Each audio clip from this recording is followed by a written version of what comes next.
አሁን ጥለኸኝ ወደ ስራ ስትሄድ አይኔ አብሮ ሊሄድ ነው ወይስ እዚሁ ይቀር? ከአይንሽ መለየት እንደማልችል ታውቂያለሽ። ዋው አባባል ታውቃለሽ አንበል። ለዚህ ነጥብ እሰጥሃለሁ። አታጣጠኝ ሲኞሪታ። አንዳንዴ ቸልተኛ ልመስል እችላለሁ፣ ግን ያን ያክል ፍቅር የማላውቅ አይደለሁም። እሱን እንዴት አውቃለሁ? እንደዚህ ፍቅር በፍቅር ሆነ አይቼ አላውቅማ። ገርሞኛል። ኧረ እባክሽ። አበባ ሰጥተኸኝ አታውቅም፣ ሰርፕራይዝ አታደርገኝም፣ ወይም ለምሳ ይዘኸኝ ወጥተህ አታውቅም። ሁሉንም የማደርገው እኮ እኔ ነኝ። ግን አዎ ሁሌ ፍቅሩን መጀመሪያ የሚገልጸው ነው የሚሸነፈው። ህግ ነው። ግን ስለሱ ልክ አይደለሽም ሲኞሪታ።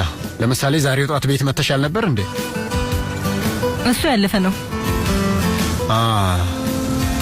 እንደዛ ነው። ለአባባልሽ ያስከፍልሻለሁ። እሺ አስከፍለኝ።